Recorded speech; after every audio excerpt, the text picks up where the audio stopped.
Love bank. So now that we've learned how to confide, so we're letting our partners know a little bit about how we feel, what we think, and a number of different things. And we also learn how to listen, right? We're actively involved. We do use nonverbal cues. We repeat back so that we know we have the shared meaning. Now, those are very good building blocks.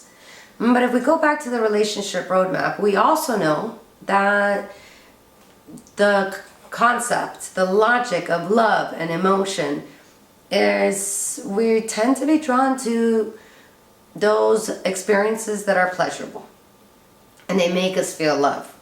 So we're moving on to the love bank because we want to talk about a concept of creating more and more of those experiences for our partner and how important that is.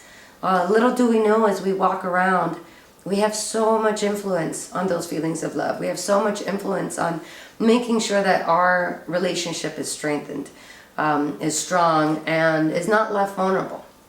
So we're going to move forward into the love bank.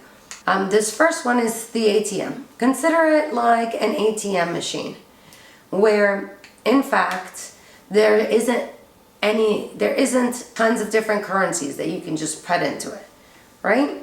If it's an ATM that takes money, it takes money. I can't trade chicken or food or whatnot. It takes a specific currency. Some ATMs are only one specific currency. The love bank is very similar to this. Each and every person has different things that they like, that they enjoy, that most importantly, and what we're speaking about here in the love bank, makes them feel cared for, makes them feel loved. So it's important to discover what that is for our partners. And it's important to discover what that is for ourselves so we can share that as well. And we're giving them the opportunity to be a part of that pleasurable feeling that they so desire to. And we're having that opportunity to be part of our partner's pleasurable feeling that we so desire to be a part of. If we want to feel love and we want our partners to love us, and we want to give love, we definitely want to ask. We got to find out, what is that currency? So there's many different currencies, and we just have to find out which one is our partner's. So we move to the love bank rules. You'll see the very first one. It says receiving versus giving. Please be sure, as an instructor, you're calling out to your audience. They can go ahead and read this out loud. They can say what they think about the ATM machine. So you're constantly trying to engage your audience. So I'd ask, what do you guys think the difference between receiving and giving is? After I get some feedback, I do want to say that receiving, sometimes we have to be aware that what I like isn't going to be the same thing that my partner likes. So let's say my favorite fragrance is whatever it might be. I might think it is the best, it's the next best thing, next to New Year's. But I can't buy it for everybody. It's just not everybody else's fragrance. It's a fragrance that I like. So what's really important is that I'm taking the effort and the time to ask my partner, or whoever you'd like to give a gift to, which one's the one that you like? Because you want to make sure that you're tending to their currency, and your currency might not be theirs. Also, something that's important, if somebody can read the second one, which is how you feel love changes over time.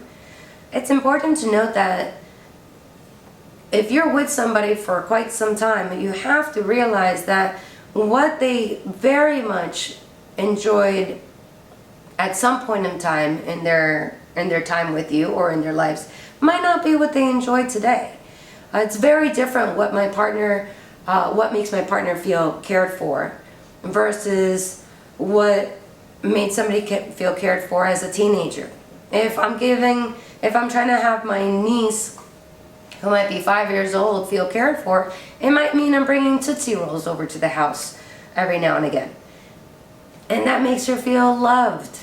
But that's important that I know that's specific to her.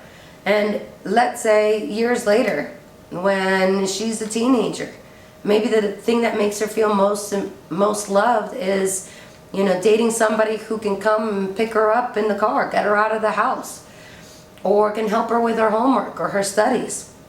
Maybe when she's in college, maybe it's somebody that'll go traveling with her. Or if she'd like to start a family, maybe it's somebody who's already thinking about family. Fast forward 10 more years, it can be somebody that is thinking about buying a home together. And 10 more years past that, it can be something else. So it's really important that we're keeping on the up and up with our partner, because we change. And also for us to make sure that we're able to relate to them the things that we like. We always have to keep in the back of our minds that feeling cared for makes us feel really good. And when we're talking about this love bank, we end up realizing that it's sort of like these deposits that people are putting in. Like this, this person did this great thing that made me feel this way again and again and again and again. And these are sort of deposits that happen. Because honestly, when we're on the field of life with somebody, there's times that we get stressed, there's times that we say things in a way that we would have not otherwise said it if we had time to think, or in retrospect. There are times that maybe we didn't fulfill that promise that we said. Maybe we didn't come through or follow through on something that we said. And there's so many things in life that sometimes we're not going to do things perfect. I mean, we're all works in progress. And we're not going to do things the way that sometimes we think we should have in retrospect.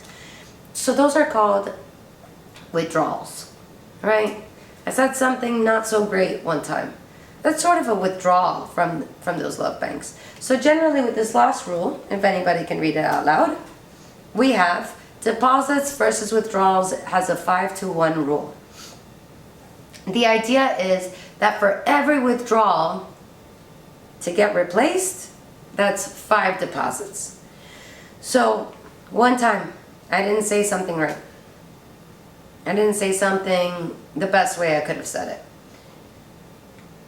If I do that again and again and again, and I withdraw and withdraw and withdraw, if I haven't put in deposits, if I haven't made this person feel well and consciously wanted to be a part of that person's feelings of love by creating pleasurable situations, just like a bank, it gets overdrawn. It can get so low that we're getting charged service fees. We have to put in extra. Or it gets so low that it comes to zero. And we're walking on very vulnerable grounds then. The relationship is vulnerable. Just naturally as humans, we're meant to go to things that are pleasurable. And if we're not creating those pleasurable situations, it's natural that if something else comes in that's pleasurable, that's where the attention is going to go. And if we overdraw and we're in the negatives completely, well, you can imagine that that's not a very good situation. And potentially that could be, the demise of a relationship that could have otherwise been so wonderful had we paid attention to what's important for the other person to feel loved. So that's our 5-to-1 rule, and that's our love bank. So now we go to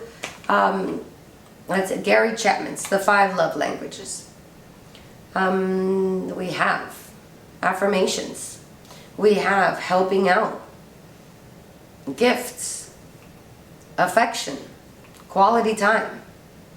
These are generally 5 basic love languages of people, but everybody's different.